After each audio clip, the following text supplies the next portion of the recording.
Hi, Dr. Wooler here for Autism Recovery 101. This is Module 5, and the topic today is diets. So, different biomedical diets.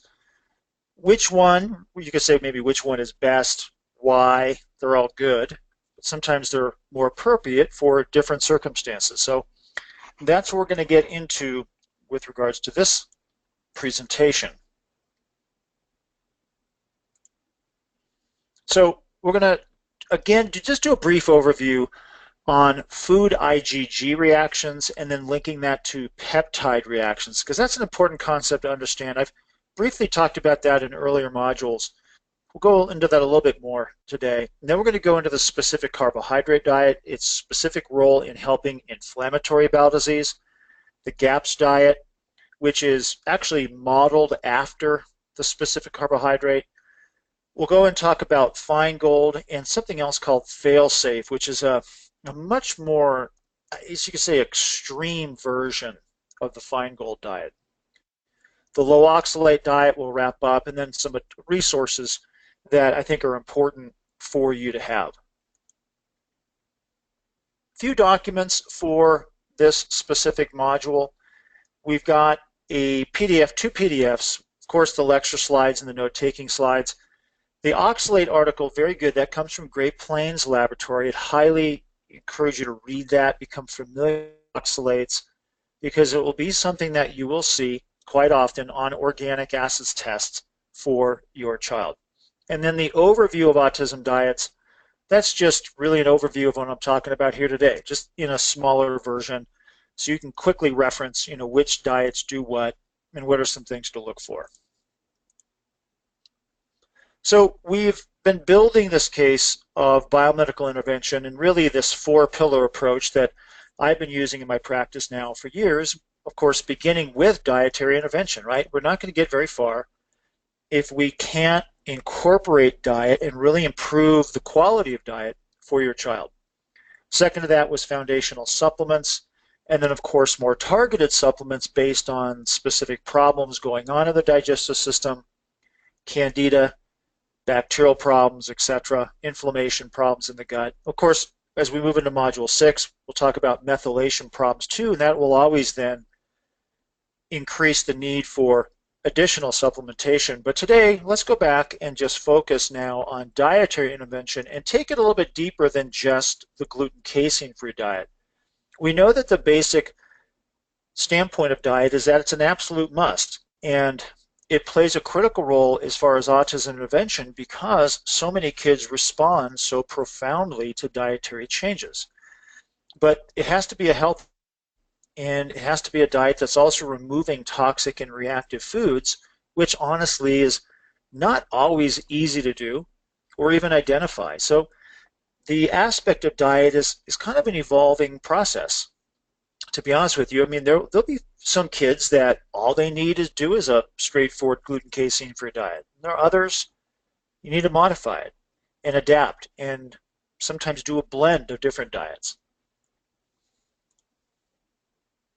So let's just review the difference between IgG and IgG food sensitivity and between the IgE, which is the true allergy to food, and IgG, which is the sensitivity. So IgE is what we typically think of as allergic reactions. We get the histamine release, we get itchy eyes, runny nose, cough, sneezing. If it's a food reaction, we might get hives or, in severe cases, like anaphylactic shock. It's clinically useful for states of allergy. But IgG is the more common scenario that we get with regards to immune reactivity to food. Now, this is called a sensitivity.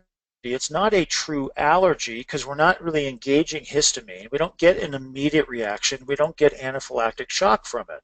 The symptoms can be more delayed, but it does generate inflammation. That inflammation can be generated throughout the bloodstream and in part might cause or at least contribute to brain inflammation, but we also get a lot of digestive problems secondary to it as well. So IgG is more weighted towards clinical usefulness for chronic illness as well as psychiatric types of disorders. Now, Great Plains Laboratory has done its own internal analysis, and there's many others that have been looked at with regards to IgG reactions to food, and they actually found that individuals with autism generally tend to carry a much higher rate of IgG antibody to dairy than neurotypical individuals of the same or similar age. Now, that also has been correlated in other types of mental health disorders as well. They've seen that even in schizophrenia too. And in my practice, what I've noticed is that more kids seem to be dairy reactive than they are gluten reactive. Both need to be done as far as a gluten casein free elimination as a trial to see what helps. But I often see really quick, profound onset with just removing dairy, at least initially, for many kids. Now, this was an interesting paper, came out in 2000 from the University of Florida. This was actually the researchers who developed Gatorade. And their original intent with their research was to look at food reactivity linked to different types of mental health disorders. In this particular paper, they're specifically looking at peptides, which are small little protein fragments found in dairy and wheat that are linked to schizophrenia as well as autism. And what they found in autism was that when gluten and casein were removed in the individuals that were studied, there was 81% of the patients with autism improved significantly within that first 3 months. And so this really brings up the case that what I have been stating all along is that minimally, I believe a gluten casein-free diet should be done at least at a trial basis for at least 3 months. Ideally longer, but to see if there's going to be some type of positive change in language, eye contact, behavior, environmental awareness, minimally 3 months. Now, the food IgG test that Great Plains has is actually now available as what's called a dried blood spot, which is a finger prick, so it can be done in the home. It doesn't require a blood draw. We carry this actually from labtestsplus.com. And you can see in this particular case, we've got high reactivity to casein on IgG as well as gluten. So we have a dairy sensitive and a gluten sensitive individual on this test.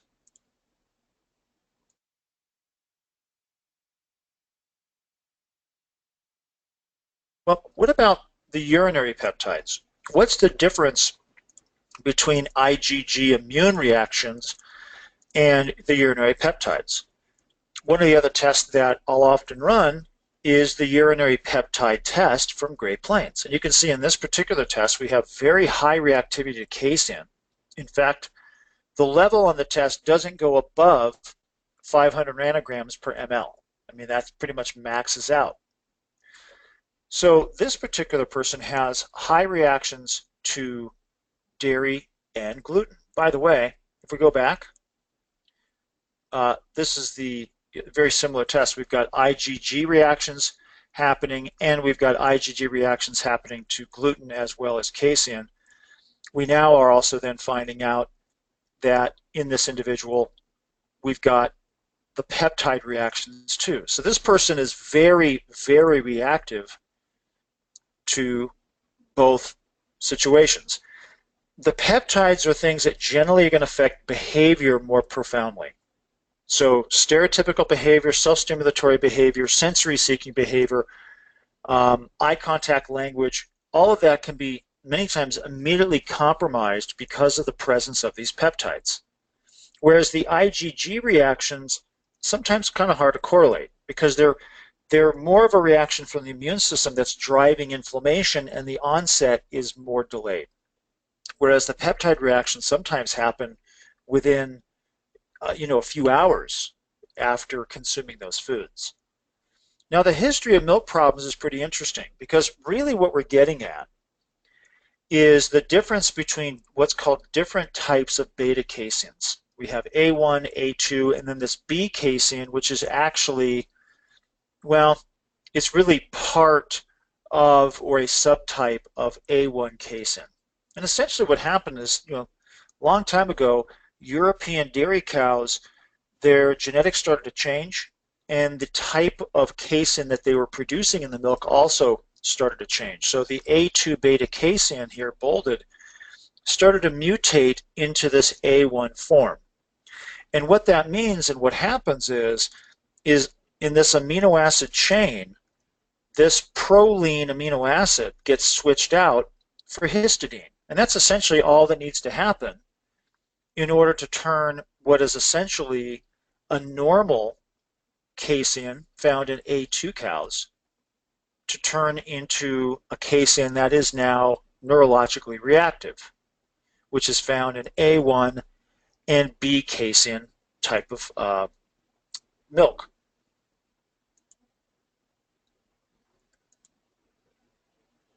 And it turns out that these things have that casomorphine. It's called morphine because it has an opiate effect. It has a drug-like effect on the brain and nervous system. Unlike the IgG reaction, which has an immune reaction, this is more of a drug-like effect. This is why some of the kids appear addicted to these types of foods. In fact, the childhood autism rating scales for casomorphine and autism severity correlate very strongly, meaning that the higher the level of the peptide seems to correlate with the higher severity on the autism scale. So what are these peptides doing? Well, both casomorphine from dairy and glidomorphine from gluten can cross the blood-brain barrier. And here they'll interact with this thing called a G protein opioid receptor in the nervous system. This is why it's affecting the nervous system in the brain and, affecting the nerves in the brain and nervous system. Well, these receptors are called mu-opioid receptors. And so opiate drugs, like analgesic medications for pain, bind to these receptors. And one of the things that happens is that when these opioid receptors are stimulated by an opiate, people often get constipation because they're not only found within the brain, but they're also found in the gut as well. So one of the things that can happen with kids who have high levels of peptides is they're constipated. Also, what are these opiate receptors all about? Well, they blunt pain, right? They have an analgesic effect. So many of the kids who are very sensitive to gluten and casein often have this abnormal pain response. They don't feel pain in the normal fashion. They might bump themselves, burn themselves, whatever. They don't respond in the same way. And you'll often find that they get off of gluten and casein, their pain response starts to normalize. Gluten or gliadin, okay, has a similar peptide opiate structure. It just so happens in the gliadin scenario is that when certain enzymes in the body act upon these peptides, that action can then feed back and further inhibit the function of that degrading enzyme. It gets a little confusing, but that's why I'll show you some enzymes here shortly, why sometimes enzymes can be very helpful in the consumption of food and sometimes helpful in the consumption if dairy or gluten were to be consumed. So what are some things to expect from a gluten casein-free diet? Better bowel function, less constipation, improved skin tone, improved eczema because of the allergic or the sensitivity skin reactions that occur, increased appetite for other foods. But we also see improved sleep, mood, emotional volatilities improved, increased pain tolerance, which I just mentioned, and that can then spill over into self-injurious behavior. Eye contact, attention, language can also be seen. So again, minimally 3 months, ideally longer, certainly longer if the child's responding. And people often ask me, well, how long does my child need to do the diet? I said, well, there is no given time frame. It could be years that they need to take it. Fortunately, there are kids who are able to eventually transition off the diet and do well or do okay if they periodically have these foods, but there's not an absolute time frame. So what I can say is think of the initiation of the gluten casein-free diet minimally for 3 months to see if there's positive response, but probably need to be on it, I'd say upwards of 1.5 to 2 years.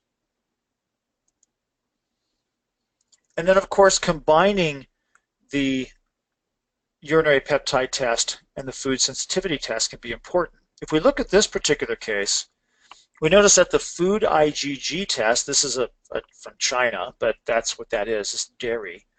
The IgG to casein is normal, but the gluten or the opioid reaction to casein is extremely high, right? Greater than 500, it maxes out.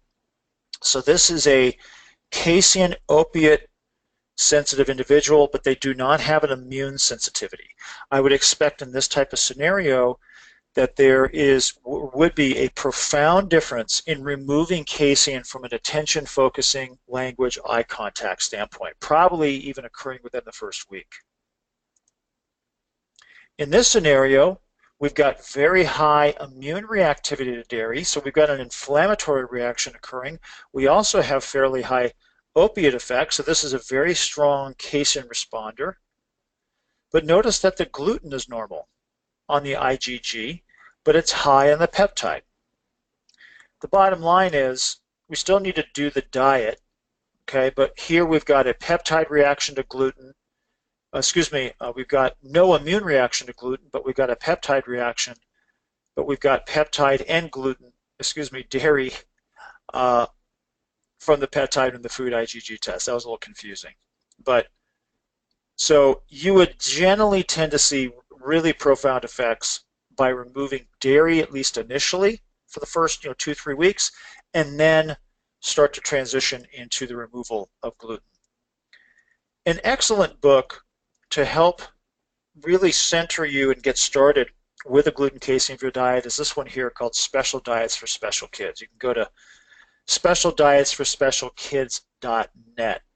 It has recipes, other instructions on implementing this diet.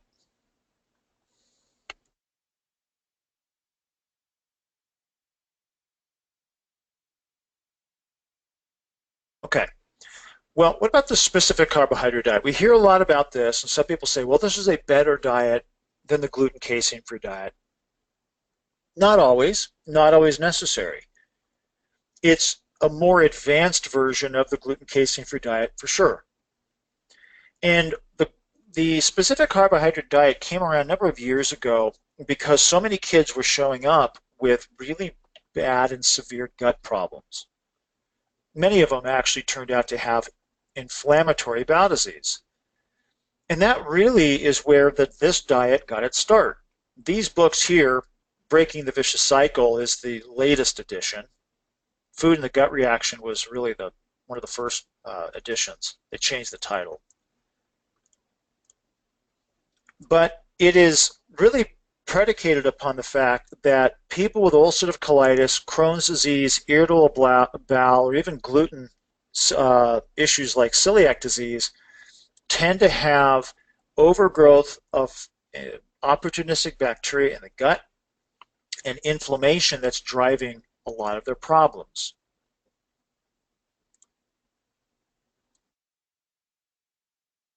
So what about the history of the SCD? Well, it was developed by a Dr. Haas many years ago. He was really trying to help kids with celiac disease who were either very ill, some of them dying.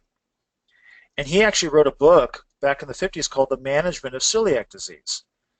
And so this diet was then adapted, again, for people, as I just mentioned, with inflammatory bowel or very severe digestive disorders. And I personally have seen the specific carbohydrate diet be extremely helpful, even for adults with ulcerative colitis and Crohn's. Now, Elaine Gottschall was a mother of an 8-year-old at that time who was suffering with ulcerative colitis. And so she sought guidance from Dr. Haas, who then placed her child on the SCD diet. And there were such profound changes, she was really inspired to start studying biology and nutrition. And so she went to postgraduate school for that to really help spread the word about the benefits of the SCD. And that's when she wrote her first book, Food and the Gut Reaction. And so this specific carbohydrate diet has primarily been used to help individuals with inflammatory bowel disease or pathogen overgrowth disorders. So for example, small intestinal bacterial overgrowth people can sometimes get benefit from this diet. And it's been shown that so many kids on the autism spectrum have yeast problems and bacterial problems, and at times severe inflammation of the gut, that this diet is often helpful. And what's happening is the toxic byproducts from the bacteria and from the inflammation damage the lining of the gut, compromise digestion and absorption of nutrients, compromise enzyme function, and so we basically run into a scenario where some kids are just not absorbing the nutrients that they need from their diet, and or even some supplements at times. Now, the basic idea of the specific carbohydrate diet is not to eliminate carbohydrates. It's to eliminate certain types of carbohydrates, primarily what are called complex starches, also called disaccharides. These are where you get two sugar molecules complex together, so sucrose, lactose, and maltose. Now, maltose is a combination of two individual glucose molecules. It's found in things like beer and cereal and pasta, potatoes. A lot of processed foods will have maltose. Lactose, we know, is a combination of two different types of sugars that make up milk sugar. And then sucrose is found in various forms of sugar that are commonly used in a lot of different processed foods. But monosaccharides, meaning a single sugar, mono means one, fructose, glucose, and galactose are generally fine. They don't cause the inflammatory process that these double sugars or disaccharides do. So the SCD diet really heavily relies on fermented yogurt during the first 24 hours. Now, that might seem counterintuitive that we're trying to maybe eliminate dairy, but they're allowing yogurt. Well, the fermentation process actually allows for the lactose, okay, in the dairy or the yogurt to break down into a monosaccharide form. But here's the deal. In autism, what is generally recommended is to not do the cow dairy yogurt part of the SCD, at least from a real strict SCD standpoint for at least the first 12 months. Other individuals, adults with Crohn's, ulcerative colitis, etc., generally are fine, but the special needs kids really should have that avoided. Matter of fact, the only dairy really allowed on the SCD would be ghee, okay? Because ghee is clarified butter, it's pure butterfat. Goat yogurt is advocated instead, okay, as an alternative to the cow dairy. So the main website for the SCD is something called Breaking the Vicious Cycle. Let me go back. Should have pointed this out earlier. BreakingTheViciousCycle.com. That's the primary website for general information about the SCD diet. Okay? Skip ahead. Sorry.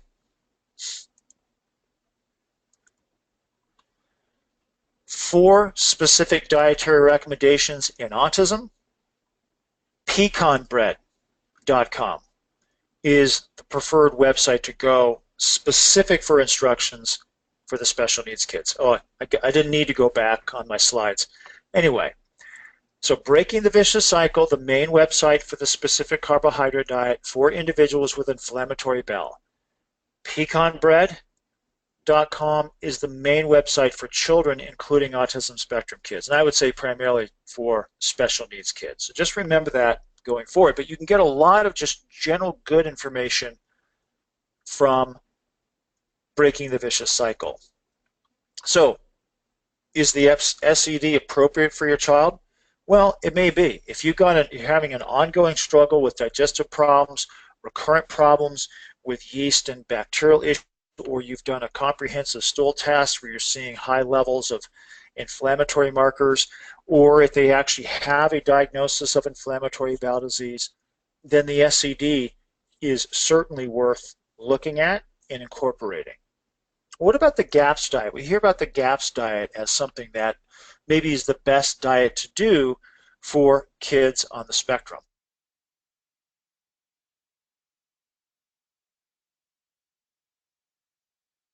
It turns out that the GAPS diet it has its foundations in the specific carbohydrate diet.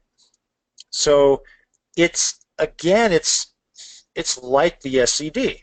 It just turns out that the GAPS diet is more comprehensive and a little bit more lenient when it comes to supplements and detoxification types of approaches. It's more of this sort of broad sweeping changes in lifestyle. Main website is gapsdiet.com. So there are the SCD diet, again, tends to be pretty rigid with regards to what it will allow. Some people find it to be a little overwhelming and a bit restrictive for their personal taste, and sometimes you don't need to be, that restrictive. The GAPS diet, again, sort of opens things up a little bit. Does allow other types of supplements into the mix. They will recommend different types of probiotics, for example, or different types of digestive enzymes. They'll talk about the incorporation of hydrochloric acid into their program with enzymes. One thing about hydrochloric acid in kids is that if your child cannot swallow a tablet or a capsule, then you absolutely should not be using hydrochloric acid. Because if they chew on a hydrochloric acid capsule or tablet, they can damage their teeth. The GAPS diet will incorporate things like omega-3 and omega-6, cod liver oil, which we've already learned about, right, with the starter packet. And so why I encourage the starter packet as an entry point for nutritional intervention is because it's generally well received by so many kids, helps fill in the gaps nutritionally. And if you were to move into something like the GAPS diet, well, you're already doing that step. You're not having to add a whole lot else. Whether you get the capsules or powder doesn't matter. It just depends on what your individual child will take. Digestive support can be very important overall for dietary intervention, whether it's gluten casein-free, SCD, or GAPS to this point. Now, New Beginnings Nutritional carries a number of different enzymes. The Zyme Prime enzyme you see here on the left is a combination of amylase, protease, lipase, and other enzymes. It does not contain hydrochloric acid. And it's very good, very effective for kids for just general digestive purposes. It also comes in a chewable tablet. And the general dosing that I've used for years is 2 tablets for every 1 capsule. Dizorb comes from New Beginnings, and this does contain hydrochloric acid and some pepsin. A little bit more intensive form of digestive support, more appropriate for older kids, teenagers, and adults.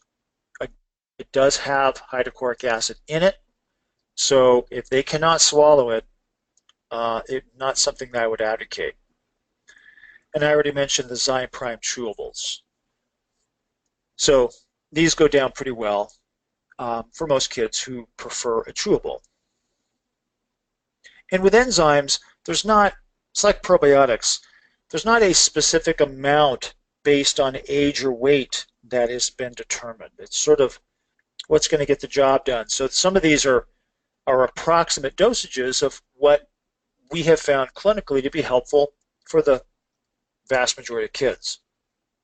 Now, the GAPS diet, they like to recommend this product, BioCold, quite a bit. And, it's a broad spectrum probiotic. I mean, I wouldn't say there's anything magical about it.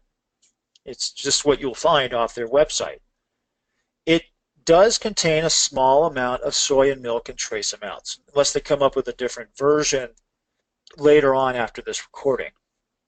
It does also contain a small amount of Streptococcus thermophilus, again, at the time of this recording. That might be changed out later. The reason Streptococcus thermophilus might be a problem is that some kids who have very strong reactivity to strep, where they get vocal tics or motor tics, might have a problem with Streptococcus thermophilus found in probiotics. So if you know that to be true for your child, I would look for a probiotic that does not contain Streptococcus thermophilus. There are some similarities between the SED and the GAPS. They remove, essentially all of these complex starches. They only allow these monosaccharide carbohydrates, so things like fruits and even things like honey and fruit sugar are generally okay.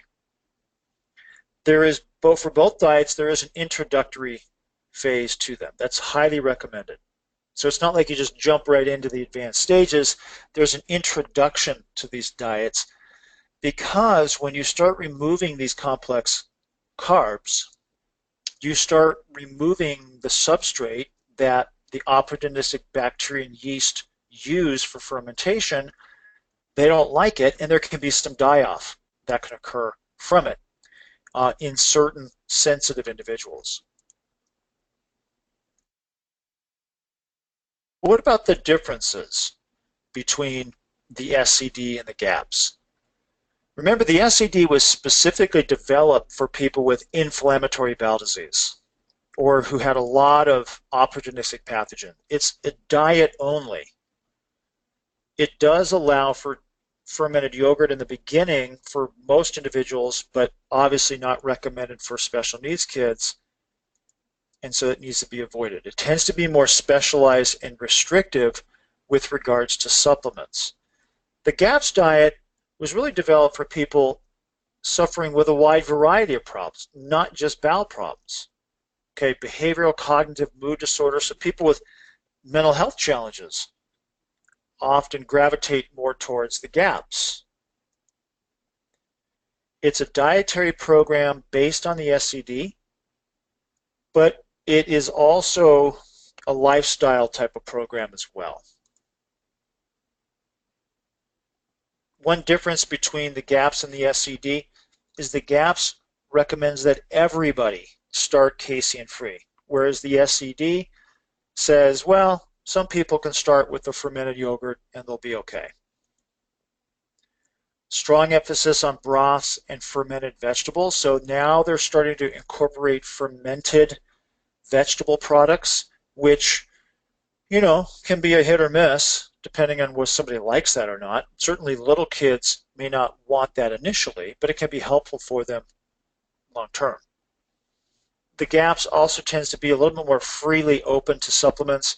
They also recommend more high-dose probiotics that the SCD does not talk about or get into.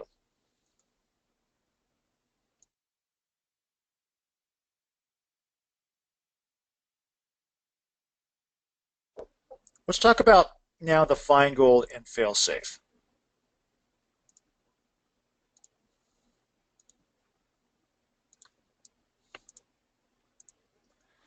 The Feingold diet has been around for a long, long time.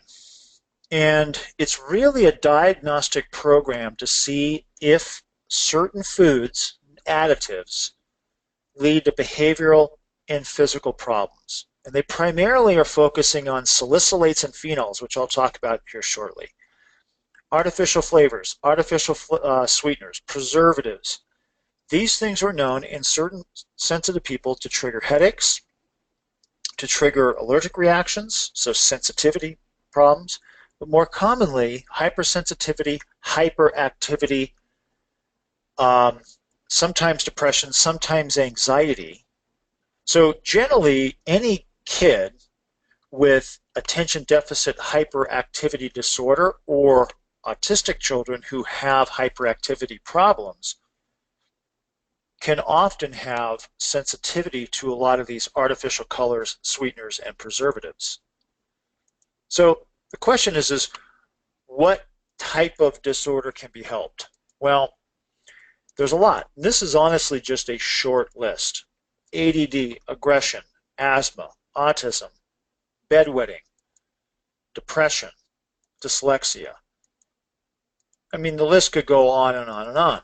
And you might find that, wow, my child has a lot of those, or at least has some of those.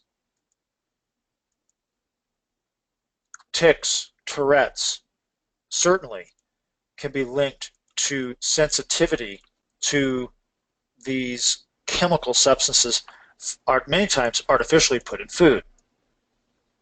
So what are salicylates then? Well, salicylates are actually a group of chemicals that's related to aspirin.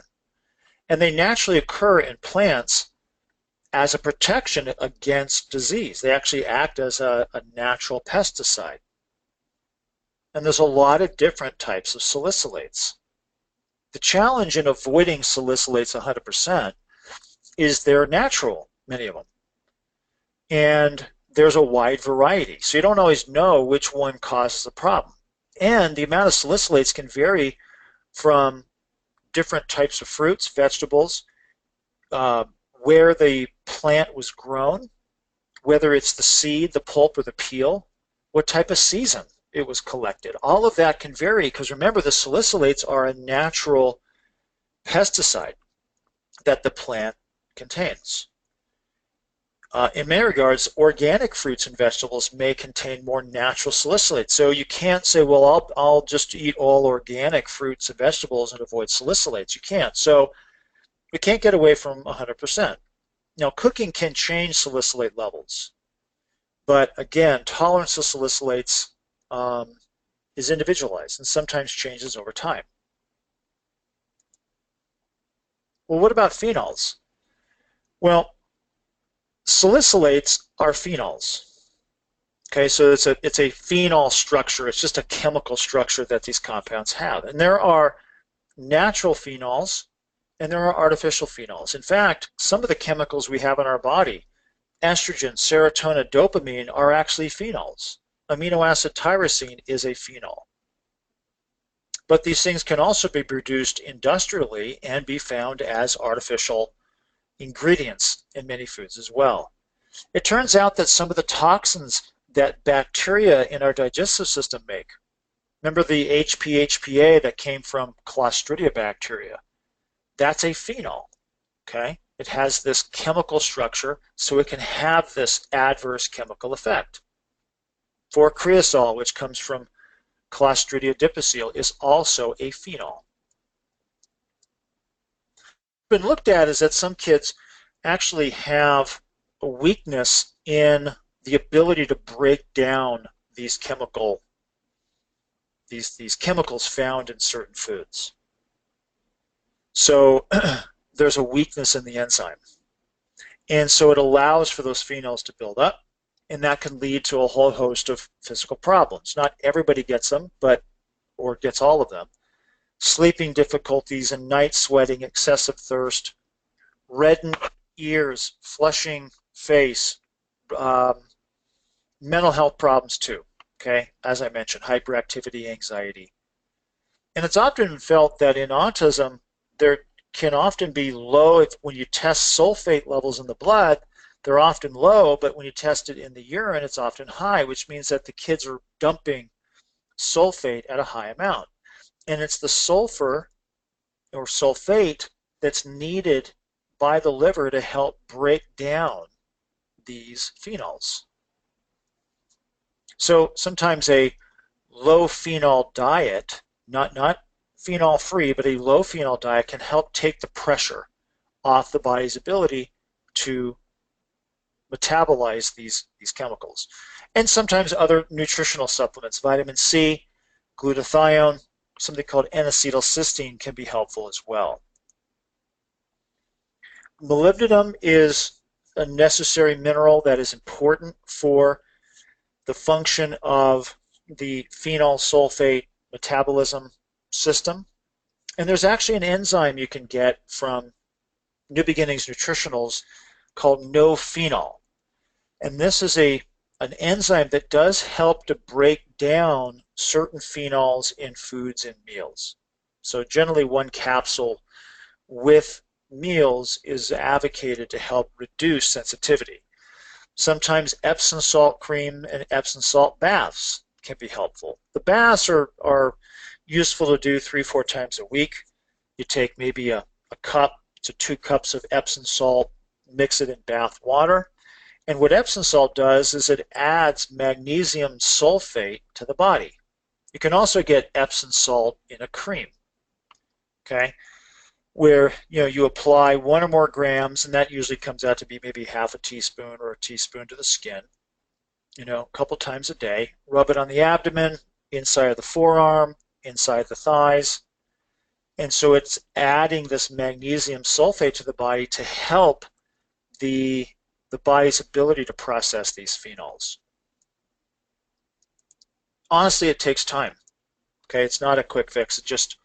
It takes time for these things to work, and time could be many, many months for the body's ability to sort of start responding more normally.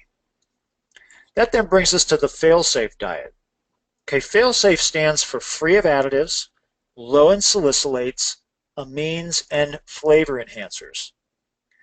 This actually comes from the work of an individual by the name of Sue Dengate out of the UK with the incorporation of this food exclusion program that was developed out of Australia.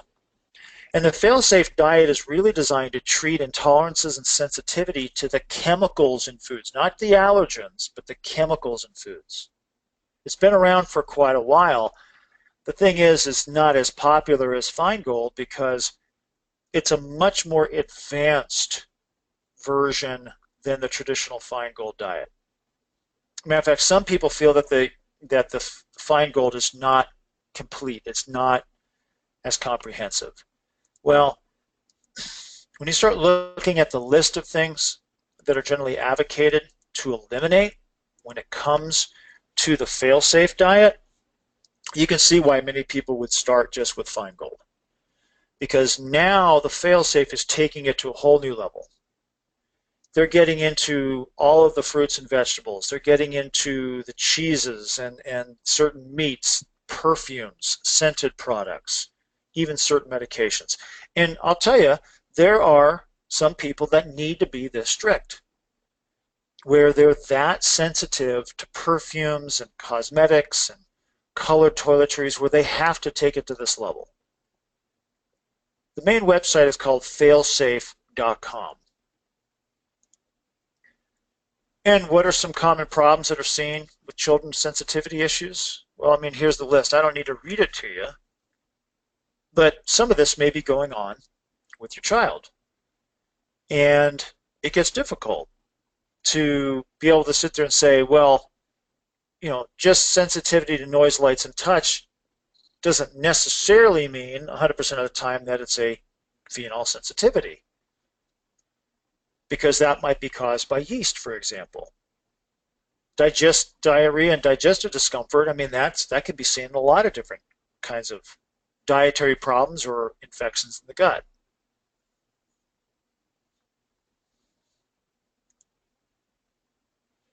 So the basics are really trying to purify the diet as well as the environment. Getting rid of additives, getting rid of exotic fruits and vegetables and spices, for example. The fail-safe diet is really an elimination challenge test as you get into this, because at times what will happen is you'll come back and then reincorporate certain foods to see what kind of reaction will occur. It's really a scientific experiment, and it's much more extreme than the Feingold diet. It looks at removing things called amines. These amines are derivatives of ammonia that can be found in dairy products, alcohol, meats, vegetables, okay, that occur because of bacterial degradation. It eliminates things called glutamates. Now, that's not a bad thing for some kids. Glutamate is a necessary amino acid in our body. It has a functional role as far as its ability to help be the precursor to something called GABA, which our brain needs. But excess glutamates can stimulate certain receptors in the brain and nervous system called NMDA. They're looking at NMDA receptors being overactive in conditions like Alzheimer's disease. Well, NMDA receptors can be overstimulated in special needs individuals too, causing hyperactivity, hyperexcitability, agitation, in extreme cases, severe irritability.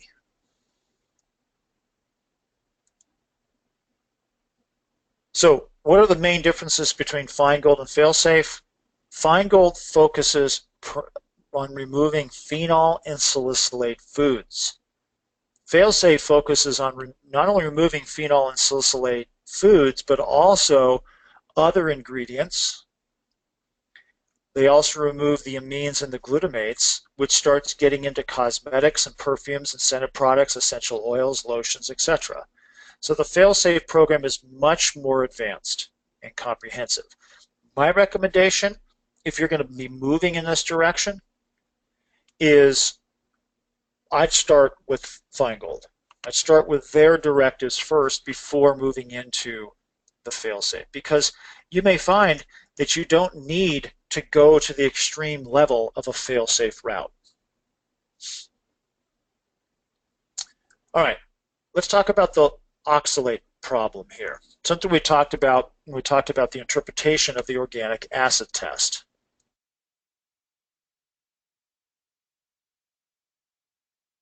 We know that these oxalate crystals, what they look like under a microscope, okay, they're this configuration here that can crystallize. And what they can do over a long period of time and really high levels is accumulate in the kidneys, damaging kidney function. Oxalates can also form in wide other areas of the body. Here's oxalate crystals forming in the brain and in the lining of the brain called the meninges. Oxalates can accumulate in nervous system tissue. They can get into the bones. They can get into the connective tissue. There can even be oxalate crystallization in the thyroid, okay, disrupting thyroid function. What about oxalates and autism? One of the primary researchers into the oxalate story is Susan Owens. She's the founder of a website called lowoxalate.info, and she's done a tremendous amount of research, very knowledgeable on this subject. That website is great because you not only can do a dietary analysis on what high oxalate foods your child may be consuming, but also there's a Yahoo group that allows you to interact with people who are doing the low oxalate diet. There's recipes, there's research on that website too. Well, when it comes to the autistic kids, there's actually been some research looking into this. As a matter of fact, there was a study of 116 kids, 100 with autism, 16 neurotypical, and what they found is about 36% of the autistic children had oxalate levels greater than 90, which was a cutoff criteria for what would be considered a genetically driven problem with high oxalates. But the key point was that none of the kids in the study had other markers that indicated a genetic problem. So where's all the oxalate coming from? And this was one of the graphs from that study, right? So we got autistic kids, 100 of them, very high levels. 36% of them had levels above 90. The neurotypical kids did not. Okay, and 90 is essentially a cutoff for what would be considered in the range of a genetic high oxalate forming type condition. That doesn't mean it's occurring, it just means that's sort of the cutoff for it. Turns out that oxalates can also come about because of the presence of candida. In fact, this particular slide looking at that exactly. As the arabinose levels go up, so do the corresponding oxalate levels. The organic acids test from Great Plains Lab is nice because it looks at a number of different markers. It looks at oxalic acid, specifically, or oxalate.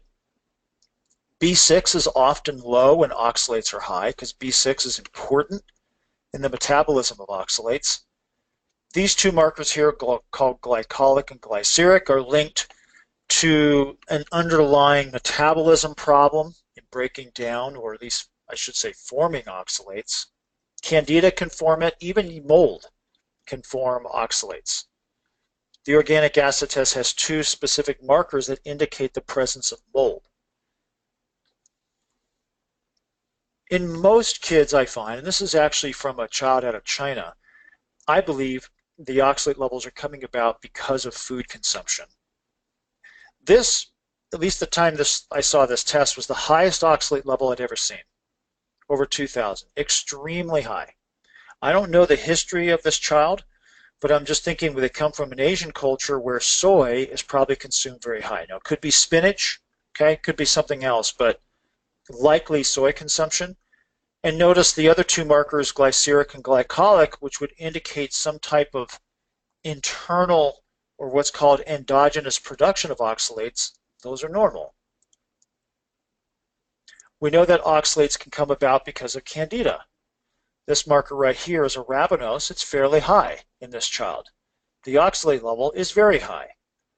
In this type of scenario, what I've generally seen is that diet is the primary driver from the high oxalate situation, and the candida is contributing to it.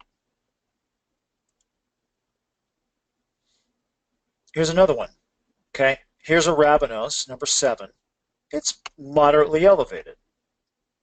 The oxalate level is mildly high or moderately high.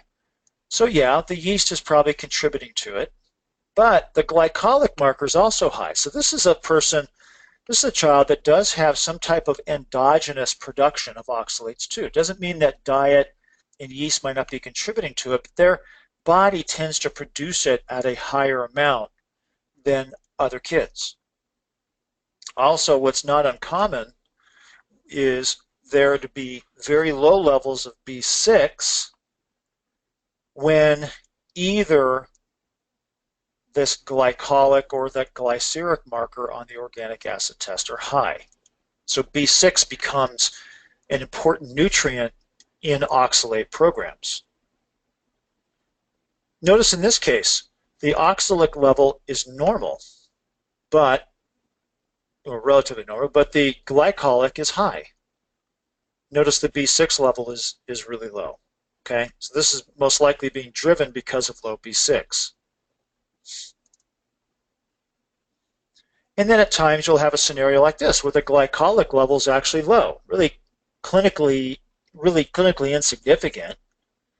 The oxalic level is very high, but the yeast is non-existent. So in this particular scenario, the oxalate level is coming about because most likely dietary intake. Well, what are some observed benefits of a low oxalate diet? Because a lot of times when kids have high oxalates who are at least bothered by them, they can have aggressive behavior, sometimes self-injurious behavior, very irritable, but also some of the other things can improve. Okay, improve cognition, improve imaginative play, improve fine and gross motor skills, increase socialization skills. I wish I could say this happened 100% in all cases, but these are some at least observed benefits of a low oxalate diet. There are some other factors that might possibly be related to high oxalates in autism, like kids who had craved nothing but gluten, casein, kids who crave high oxalate foods.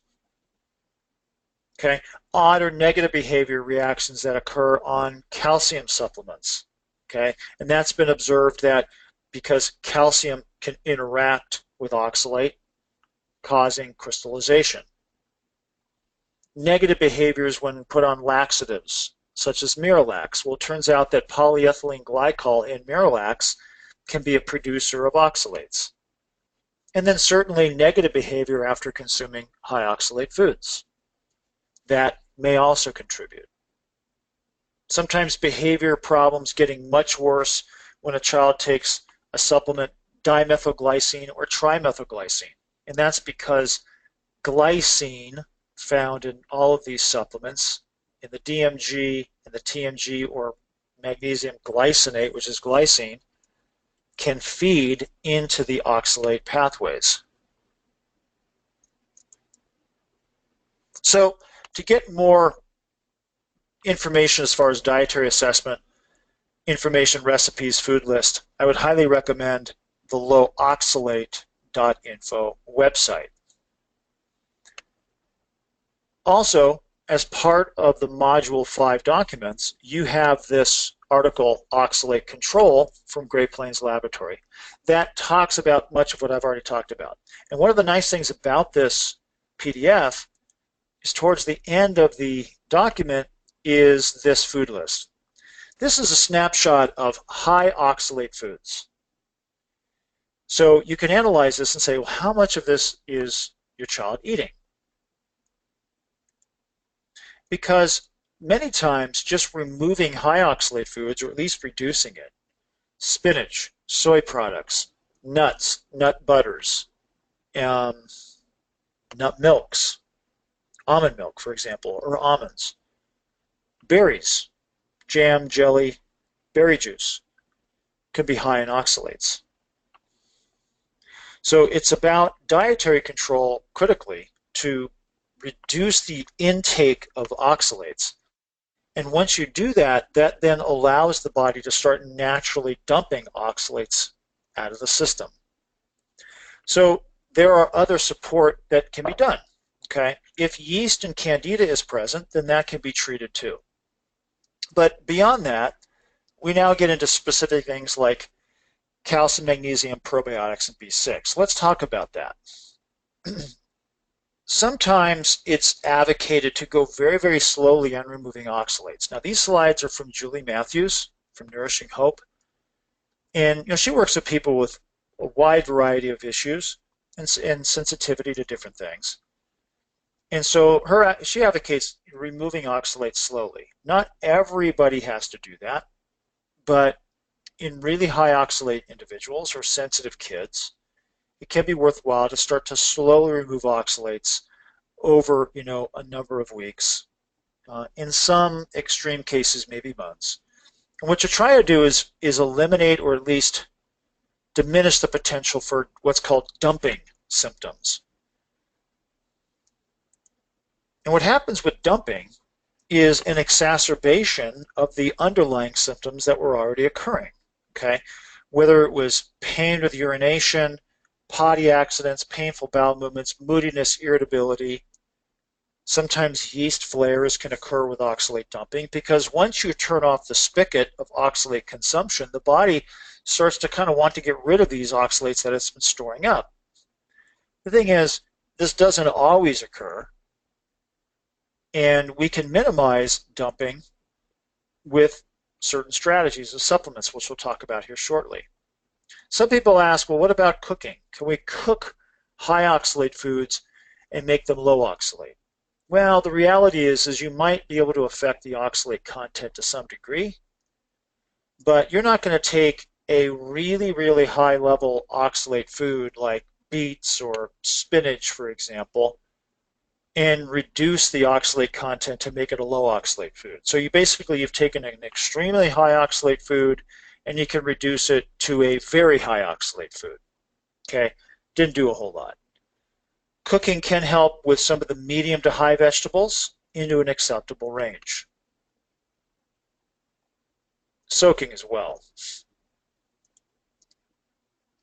One of the things to watch for with the low oxalate diet, okay, and that is, unlike the GSCF, unlike the GAPS, unlike the SCD, unlike Feingold failsafe, where you generally see improvement right away from going off the foods because of the potential for dumping in a real extreme sensitive individual, the low oxalate diet might see negative reactions first before you see improvements.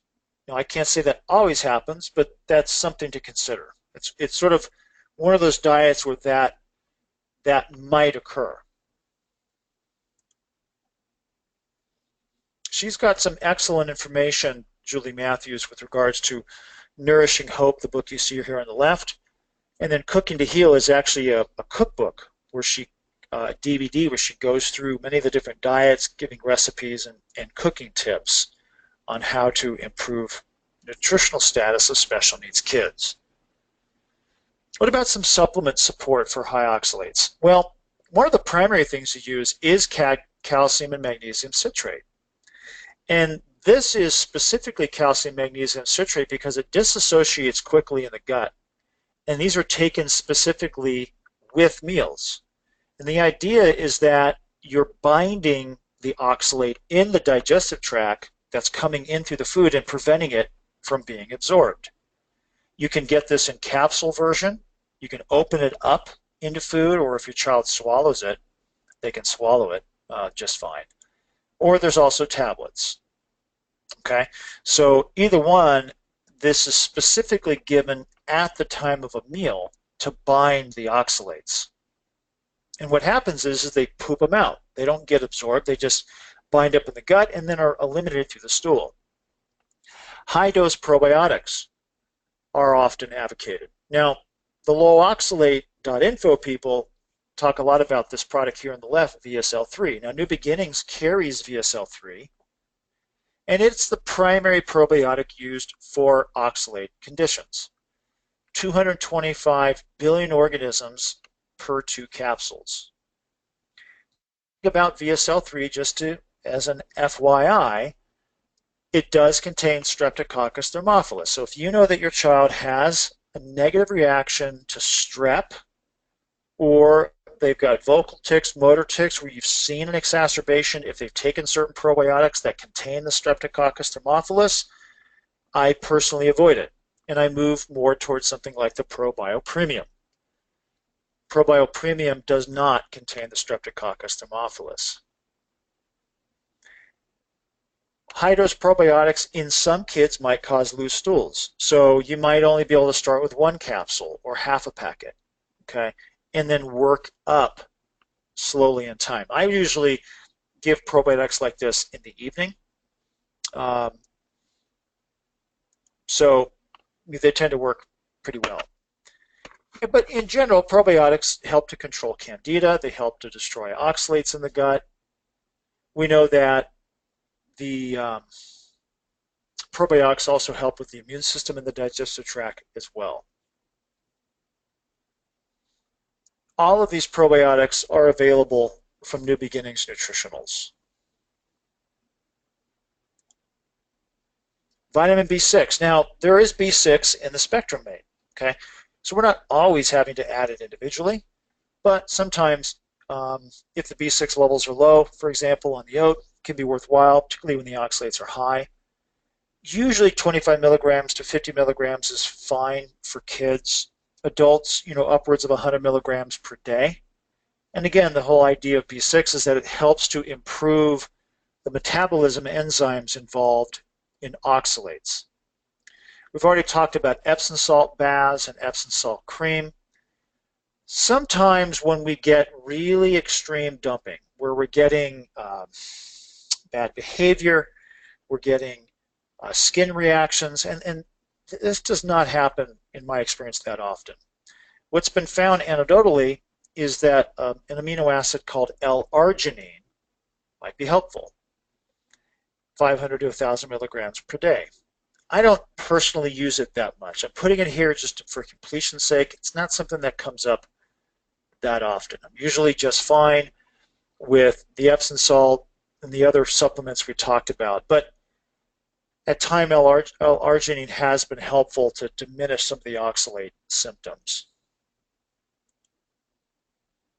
The other thing is make sure your child is drinking enough fluid. Hydration is important to keep the kidneys flushed, to keep those oxalates moving. So this is a general rule of thumb with regards to hydration, where we're consuming about half the body weight in ounces of water per day. Okay, so a 40-pound child, we're looking at about 20 ounces of fluid, which turns out to be a little bit more than half a liter. And you have to adjust that depending on season, how active they are, how hot it is. But as a general rule, that's where things fall as far as hydration effects.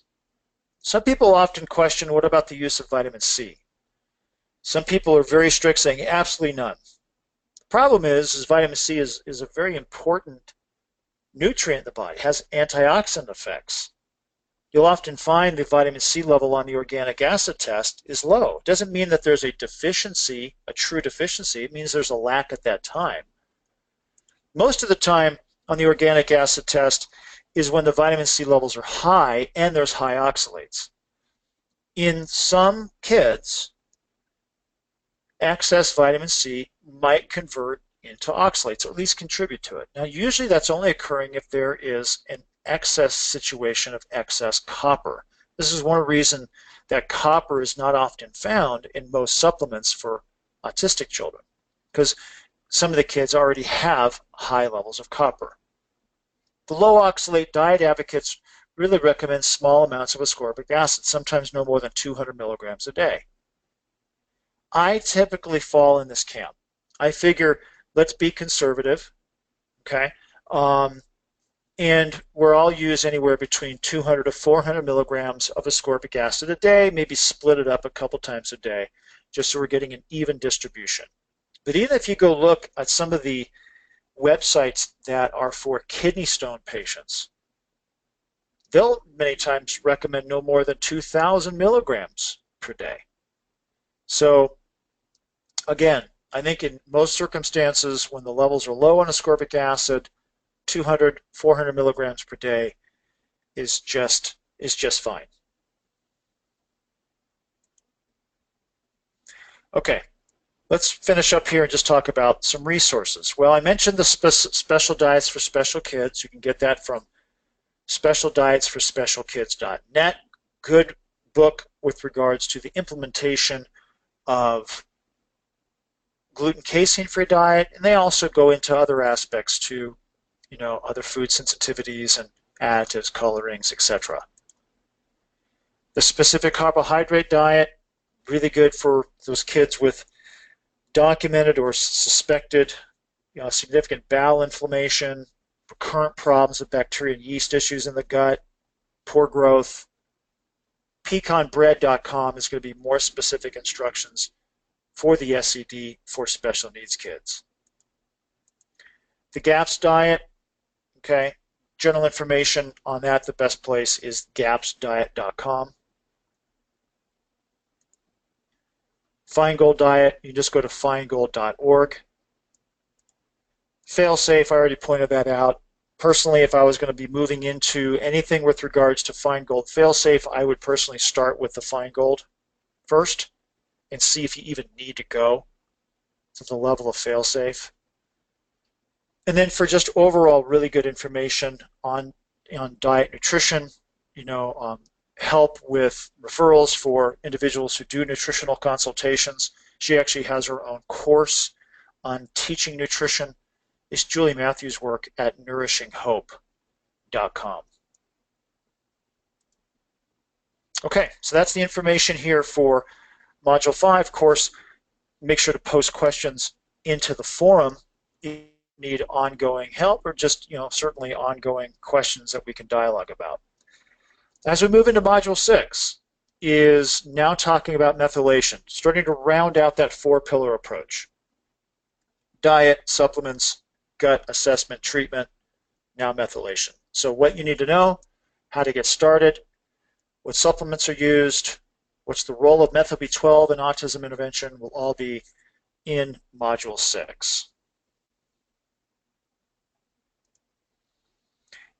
Okay, so if you need assistance in getting into the website, any technical questions you have, make sure to reach out to us at autismrecovery101@gmail.com, and also make sure that you're using the forum within the website as well for ongoing questions to me. Thanks so much.